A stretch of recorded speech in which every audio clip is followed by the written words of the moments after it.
So, do we know what is the topic of discussion for today? So resume building? Resume building. Why do you think this is important in career counseling? Why would you want to know a little bit about resumes? And we are not hiring people, we are not HRs, so why resume? Additional service after career counseling? It can be an additional service. We are guiding, yes, there can be two factors. Do you think people can have difficulties in getting jobs or getting their career started because their resumes are not up to date? Do you think that can happen? Have you ever seen a case like that? Yes, that can happen. Yeah. Also, when you are applying to universities or colleges, Hmm. that's the best way to introduce yourself. If you have well written resume or something, that's a shortcut, just to let the people know who's coming in. Yes. Resume is something they see about you before you have actually met them and made your first impression.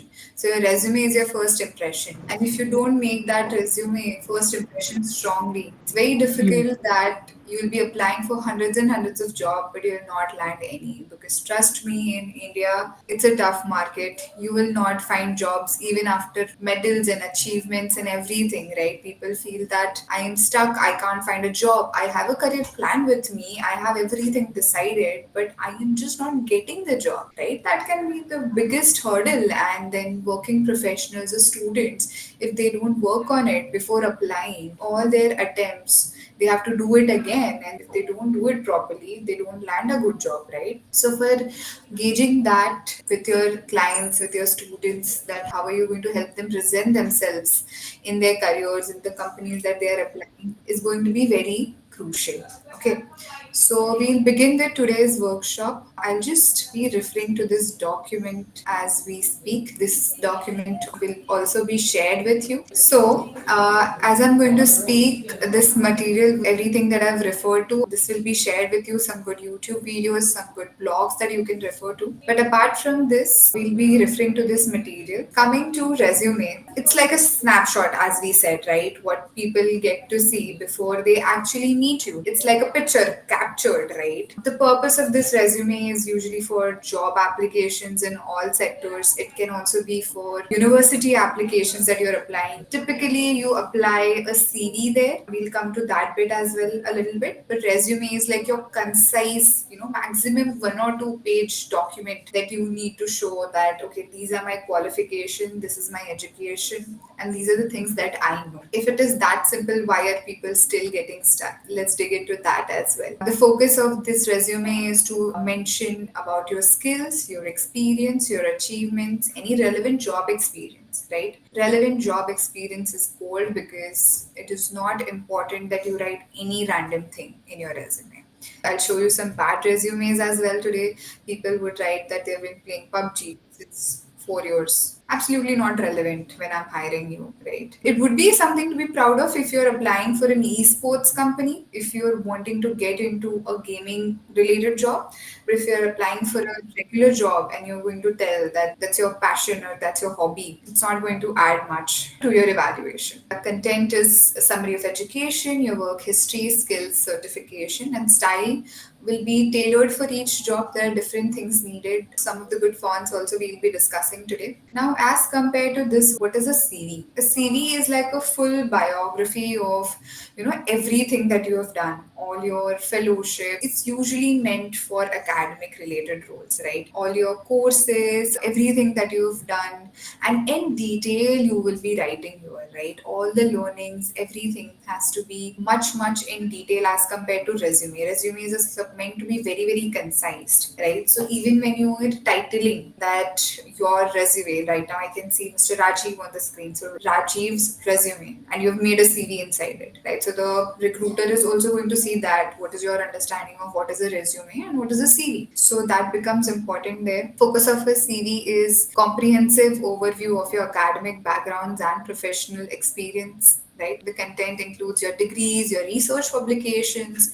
presentation, teaching, experience, awards, everything. CV, as you can see, will not be written usually for a fresher. It can be, but you need to have enough content, you need to have enough research. Research needs to be cited properly.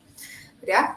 and your style, it's used in various areas as well as India as well. And the example is when you're applying for a research role or a PhD related role that can go up for pages and pages. Okay, just going to show you a key box that I've made, right? Yes, we do use CV and resume interchangeably, but helping you understand here that these are two different things and these are the key points wherein they are different, right? Your resume is of 1 or 2 page, CV is of 2 to 4 pages, and even more maybe. Purpose is job, and here your academic and research related things are mentioned. Focus is your relevant experience for the job, right? Here is your entire career history, everything that you want to write, you have done in your career for professional growth again. And customization is tailored per job, and here it is mostly standard. Make a note of this that your CV has to be customized, because otherwise you're going to be just sending the same resume again and again, and it's not going to stand out to people. And it's of course common in various areas, right? In USA, usually people prefer it resumes, and in European context, more academic, more STEM related education happens. So there, CV is something that is preferred. Moving on to the next bit of what we are going to cover today. This is how you frame your sentences in the CV. Okay, you must have heard something like a student says that I worked on reports. You created content, right? You can see here created content in your resume. Can you understand what sort of content is created or what sort of reports are worked on when I use such vague sentences in my resume? Does it tell me that is it a clinical report? Is it an analysis report? Was it a data analysis report? What sort of report did you make? And why did you make that report? Do you understand that by worked on reports? I believe no. And I hope you all are not sleeping when you don't interact, okay? So, how can you write it better? How can it framed better? Worked on reports or created content? How can you write this better? Try adding a few things around the sentence. If you have to create it more impactful with your understanding right now, how do you think you can make it more impactful? Let's start with created content. How are you going to make it more impactful? You first of all say what was the report about, when did you do it, what was the purpose of the report, and then write a little bit about the report. What were the findings? Correct. You see, Mr. Rajiv tapped on few things. As he said, what was the background of the report? What was your responsibility? What did you do? And what changed because of you when you're doing all of this in an organization or in your input? So we use something here called as the STAR method. STAR, STAR. STAR method. S here stands for the situation. What situation were you in while creating this report, while creating this content? Okay, that has to be clear. What was your responsibility in this role? That is T, task. What was your responsibility? What task did you do? S stands for situation, T stands for task, A stands for action. What exactly did you do, right? Action is your verb that you're going to use here. And R stands for result. What changed because of you? When you worked on this report, the content you created, what impact did it make on people? It has to be measurable. So for that sense, I'm going to cover the same acronym again. S, situation, T, task,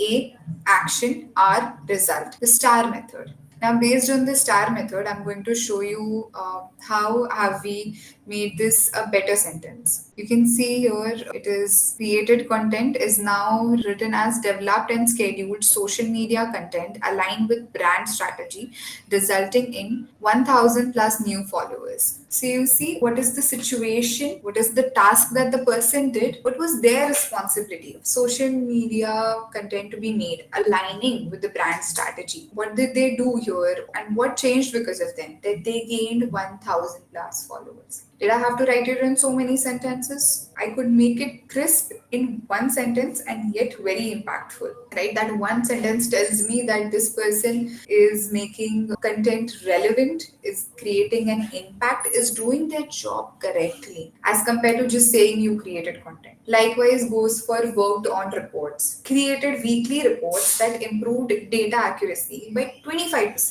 Now, how does this sound? That you made a report which is improving improving data accuracy if you want to further add in the institute and by 25%. So at least by reading this sentence, I can say that someone did a good job. They improved some functioning in the organization. So now I know worked on reports is a passive sentence that I hear in first go. But when I say created weekly reports that improved the data accuracy by 25%, that creates an impact. Now I am going to share some sentences with you and I want you all to think and try making it into a impactful sentence using the star method that I discussed. Okay. I want it to be really interactive. Try adding a few things in according to your imagination around the sentence, but try making it powerful and impactful. Okay. So, for example, the sentence is was responsible for handling customer care complaints. How can this be made into a more powerful sentence? I'll try. Successfully resolved customer care complaints and reduced by 20% something. Reduce Already. escalations by 20%. Escalations by 20%. Yes, definitely. Amazing, right? You can see that escalations are reduced, the customer call were effective, and now imagine there are no dissatisfied customers going, or at least 25% less customers going dissatisfied from your end out of everyone that comes. It's a progress to notice, right? Anyone else wants to try the sentence? Handle customer complaints and was able to give solutions to most of them. See, most, I don't know how many. How did you handle? That is again not keyword, right? You handled customer complaints and was able to give solutions, was able to give efficient solutions to 80% of them, to how many people, or you can write a number as well, to 26 customers. I help. If you don't know the percentage in change, then you can say the number of people. Reduce the averaged lead time of customer complaint handling from 5 days to 2 days. Fantastic. I see definite progress there. 5 days to 2 days, you reduce the work, and it is very, very clear that average time has been reduced. So I know exactly what to look at. So this is how your sentence should be framed in the resume. I have a few more sentences that we can discuss. The second one is worked on website redesign project. You see a lot of IT students not being able to land a job. So worked on a website redesign project. How can we make this more impactful? Anyone? Strategized on optimization of website through insightful redesign. Yes. Strategized, optimized. You see, these are power verbs. Okay, this word that you see here, it does not tell me what you just did, it also tells me how did you make it better. Strategized, optimized, led group projects, these are the key words which shows leadership in you, which shows efficiency in the task that you are doing. We can make it even more specific, make it better. Does anyone else want to try? Think, if a website is redesigned, what will happen more? Why would people redesign website? To improve the customer user interface or user experience, improve traffic. Exactly. User engagement needs to be increased. So can I say redesigned and optimized the company's website, increasing user engagement by 30%? Because you'll always see the analytics when traffic is more on the website. Data is going to be visible for you. So make use of that data and try to create impact, the similar impact on your resume as well. I'll give you one last sentence. Give presentations to clients. Right, all employees do that. At some point, some external person has come. We have to give presentation to them, PPT presentation. What is special about this presentation? How am I going to make it sound fantastic? Was part of the team which restructured and redesigned the company's website and increased click per views by 20%. Perfect. Right? Give presentations to client. How am I going to rework this? We can say we made a presentation to the client describing the features of the product, the salient features or the competitor activities, something of that sort. I mean, make it very specific, saying that the presentation was about this, which helped them understand, the product better that we were trying to sell. I understand you did some work, right? You're an employee, you'll be doing some work in your organization. But what impact? How will you gauge impact? Queries of the clients were addressed with an effective presentation. Good, but I don't know what sort of queries. Be specific, be more specific. Queries of whom? Queries of client, but what sort of queries? Technical queries? Was it regarding the business aspect? Was it regarding the product aspect that you clarified queries? Where is your expertise? What is it that you're doing in the organization? Make it more specific. specific that way. Does anyone else want to try, or should I give you out the answer? I'm just trying. Just a second. Think in terms of what impact did your presentation made. I don't want to know what was the presentation, but what was the impact of the presentation? Was anyone happy with it? Was anyone dissatisfied? Think along those lines. Think, how did it help your company? How did it secure more things for your company? What was your company before that presentation and after that presentation? Maybe we are targeting a good presentation there.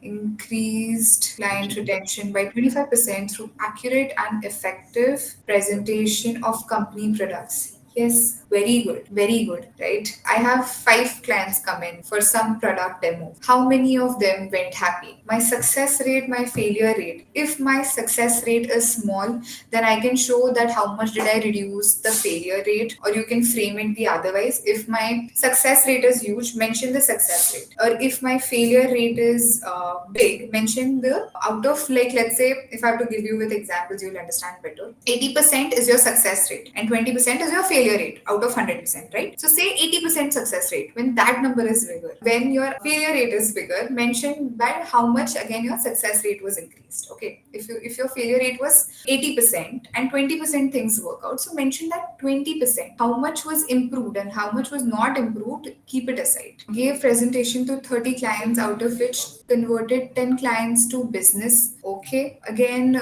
30 may say 10, I don't know how much it will look. It looks a little simple right now. How about we say devised and implemented marketing strategy that boosted lead generation by 25%.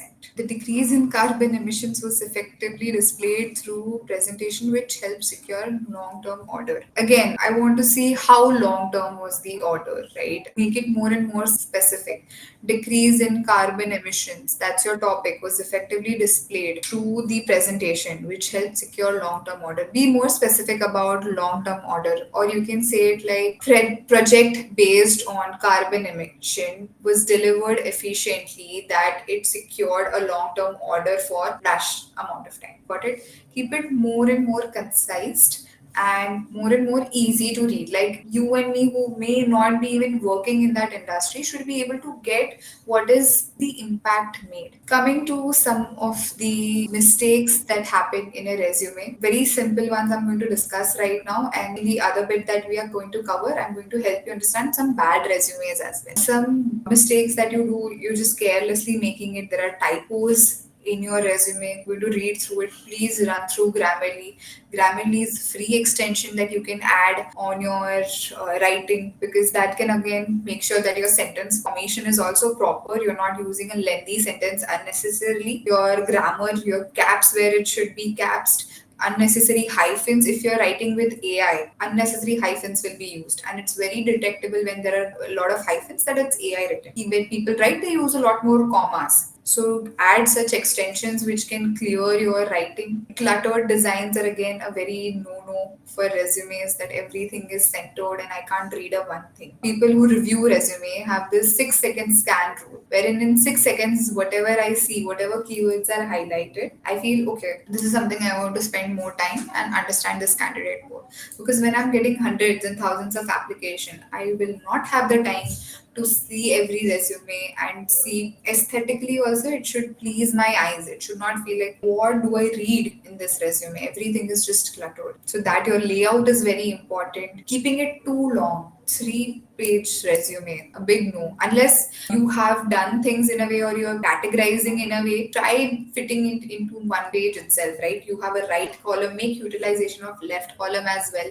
Try putting things there. Don't use sentences like I, me, I did this. Big no. Use more like project was delivered in a way. You write in past sentence and write in third person, so that it is very, it seems like a teamwork. It seems like you're not taking all the credits. If you start writing I in your resume, the whole resume is going to start with I only, all the sentences. I did dash, I did dash. So don't try to get into that loop.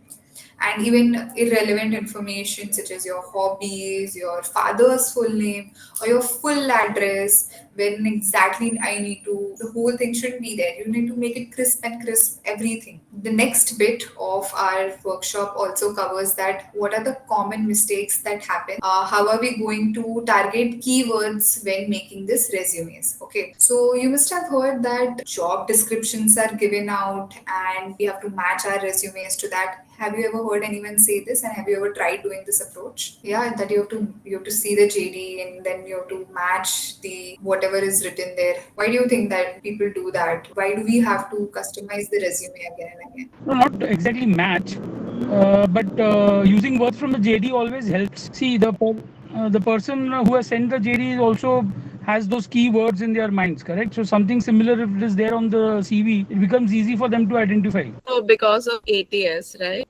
ATS, yes, we Um, are also going to come to that one. Applicant tracking system, how does that work? yeah. So they feed in some keywords in that system, and your resume has to match those keywords. So let's practice. How are we going to identify these keywords, right? You must have crafted your own resumes so far. You must have tried writing it beautifully and see different JDs as well so far in your experience. So this is one of the JDs, a small description I've taken here right now. This is a job title that this role is open for marketing executive. The location is of Mumbai. The job description is that we are looking for a passionate team player to join our dynamic marketing team. The ideal candidate should be data driven, creative, and proficient in social media strategy, strong skills in collaboration, content creation, understanding of performance metrics are essential. Now, help me understand what are the keywords here. Even have a look at the requirements: proficiency in Canva, Instagram Insights, excellent written and verbal communication, ability to multitask in fast paced environments, strong analytical skills. So, how are you going to match your resume to this JD? JD is nothing but job description. I've mentioned it here. Okay. What do you think are the keywords in the job description given here? Data driven, creative, strong skills in collaboration, Yes. performance metrics. These are the keywords. The requirements basically are the skills. So, I mean, if a person is skilled or he has worked on these like Canva, etc., he will automatically, it will be there in his CV, no? Or resume rather. Yeah, right. So we have to add those things, right? Just helping you understand the keywords here are mention them here: team player, data driven, social media strategy, collaboration, performance metrics, right? When I am applying for a job, wanting these things from me, and my resume does not say that I am a team player, does not say that I work on these apps, how are they going to accept my resume? Right, so these are the sort of keywords that you're going to see in different resumes. Let's try doing it once again. This JD is for junior software developer. Location is Bangalore. Job description is that you're looking for a proactive individual to develop and maintain scalable software solutions. The candidate should be proficient in Python, team collaboration, and problem solving. Experience with version control, JIT, and basic knowledge of agile methodology is preferred. Now, we don't know what is version control, what is agile methodology. So, how are we going to know the keywords of this? Can you try finding some keywords here? Because if you understood the first how I did it, this one is also going to be easy for you. What exactly are we looking for? See, problem solving, okay, which is a very general thing. Proficiency in Python is very specific. So that can be a very good keyword, okay. If you have actually worked on Python, the resume should highlight that. Use star and, showcase your experience. Team collaboration, and I think problem solving is a very big keyword over here, because as an applicant, you will be facing clients and trying to solve their problems. So that is the biggest keyword around here. Others again, proactive individual, maintain scalable software solutions. So yeah, according to me, I mean, the problem solving thing is the biggest keyword. And then of course, yes, agile methodology, I mean, basic knowledge. Right. Let's see what are the keywords here: Python, problem solving, team collaboration, agile methodology, and JIT. And you also see this tells me that this organization is going to expect me to be on my toes. Proactive individual. Am I going to be passively just solving the problems? No. I will have to take up work. I'll have to see what is not happening. Even if it is not in the notice of the organization, I will have to pick up and I have to say this needs to be solved. I need someone proactive. So read your job descriptions very thoroughly when people, students, or working professionals are applying. They apply just left and right. Help them understand that this is how you identify the keywords. These are the key skills. There's nothing but key skills that I'm targeting here that the person needs to have. Hard skills of Python, version control, etc., as well as soft skills like problem solving, proactive individual, or team player. All of these things are soft skills. So both sort of skills need to be there. What is another way in which you can work around this is that you can make a table like this for the student, or you can help them, you can ask them to do this activity at their end, wherein they write the job description works here, right? What are the keywords? They'll write it down here. They can write whatever they were writing and they can rewrite. They can make a comparison of how to do it, because what is expected in JD, when they have a look at that point they'll realize that what is wrong in my resume. Okay, so try suggesting this activity to the students or working professionals who are not able to land jobs even after a lot of skills. So this can be one activity. This will be shared with you all. Apart from this, upon my research, I stumbled upon this website, right? This is a great compilation of data here. I was wanting to show you all some bad resumes and some good resumes. So there's a lot of things mentioned here. I'm going to help you see some, right? First,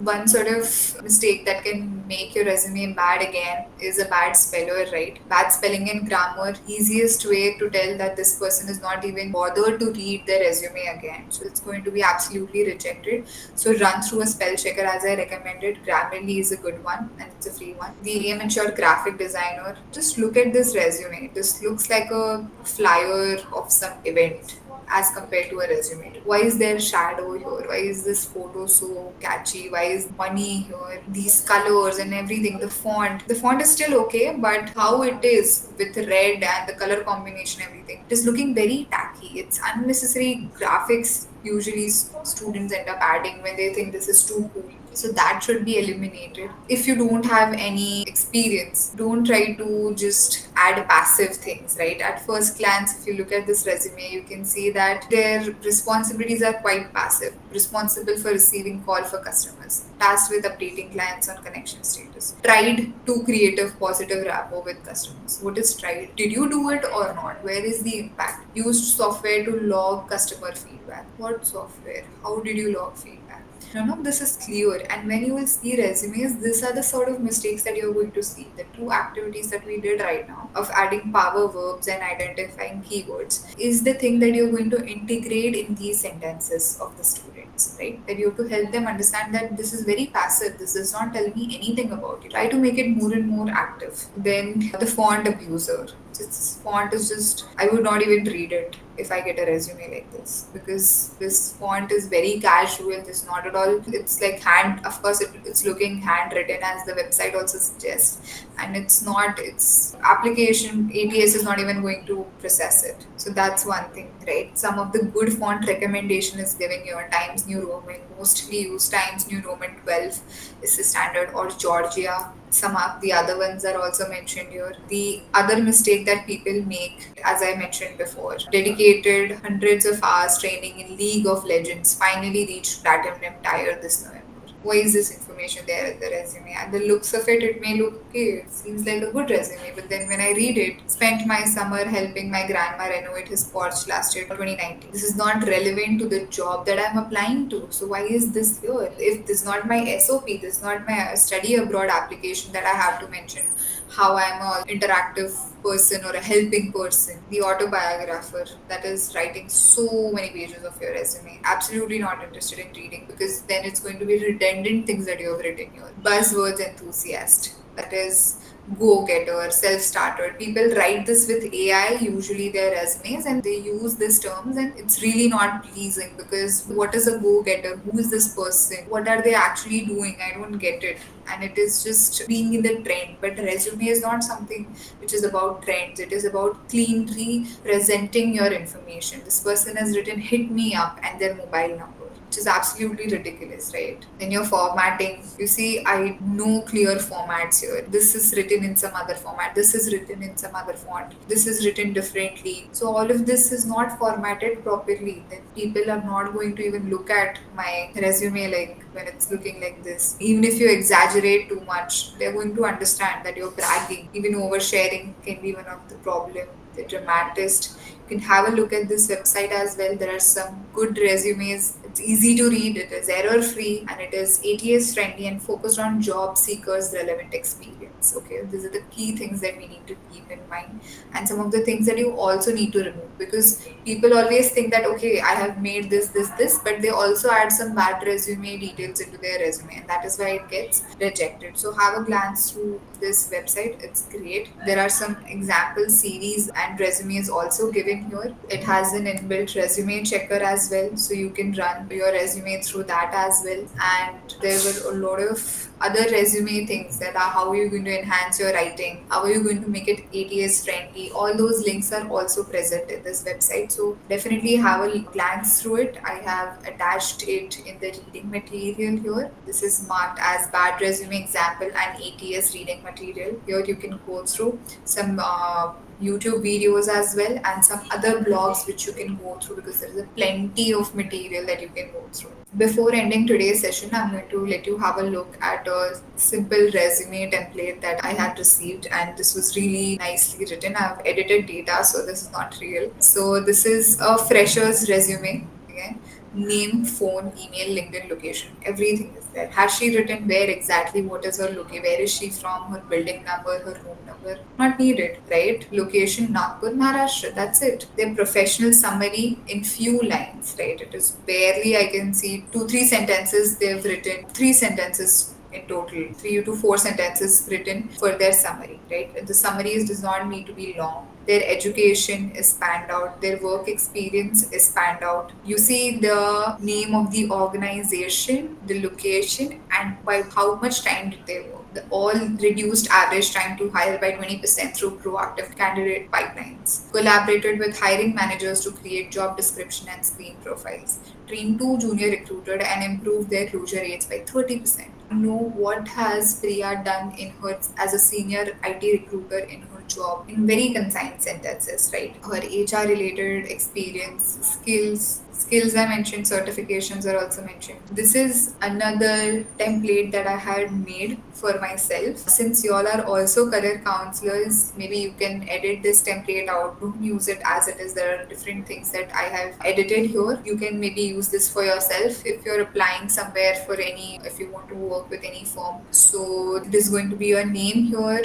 psychologist for myself, career counselor and educator, my certification, my email, phone, LinkedIn. You can use these small symbols as well to tell people that okay, this is the email address related information, this is the phone related information, this is the LinkedIn related information. With symbols, sometimes it's clear, but make sure you're using it only on the upper part of the resume. Then you can see education. I've spaced it out more, but if it is not relevant for the job, I can skip my higher and secondary education, or maybe I can write it in one go if I've done it from the same institute. So my grade, where did I study, that is in italics. This whole thing is in italics. What I have studied is in bold. My grade, a line, and when did I do it, right? My academic here. If it is a CGPA, then I've mentioned that as well. So this is how reader friendly it should look. Have a look at this whole resume and how it is templated. It's really easy to read. Work experience, career counseling and psychological training. Where am I working? From what time till what time? What did I do here? Concisely written. All the other different things that I've done, certification and training, event and organization of webinars that have happened, right? How did I do it? I co-hosted with someone. So that information is also mentioned. What was the title of the workshop and where did I do it? At PQR Center. Whatever is the center name, you can add that. If I did an event, so organized dash event, a departmental fest focusing on psychology and mental health. This is clear that this was a college event, this was something for charity that I've done. So all the different sort of information is organized and put into one place of event organization and webinars that I've hosted. Social impact and volunteering, right? This is more suitable of a CV if you're applying, if you're showing all the things that you have done and applying for abroad education, right? Because this I've added social impact and volunteering as well here. If I had worked for some charitable trust, what did I do there? Teaching aids, documentation and administrative work, led school decoration for Christmas celebration. Again, smaller things are also mentioned. XYZ Center, what did I work? Supported differently abled students in academics and extracurricular activities. What did I do for this event? Additional information of languages that I know, technical skills, soft skills, professional interest, and closing with a good line telling that what exactly am I doing, what am I passionate about, right? Dedicated psychologist and career counselor passionate about guiding individuals towards personal and professional success. So this is also one of the templates, and earlier one is more of a fresher level template that I have shared with you all. But even on the websites that have been shared on this tab, load of templates are available. You just need to edit a resume, or you just need to put information over there, or the students need to just put information over there. Okay, so this brings us towards the end of our session. I am welcoming if you have any sorts of doubts, anything. Hello, I wanted to ask about the full form of ATS you mentioned. No, I didn't get it. Yeah, it is applicant tracking system. Oh, okay, got it. Thank you. Yeah. So thank you everyone for joining in today, and it was lovely interacting with you all, and I hope to see you all around in the next sessions as well. So thank you for joining in. Thank you. Bye. Bye bye.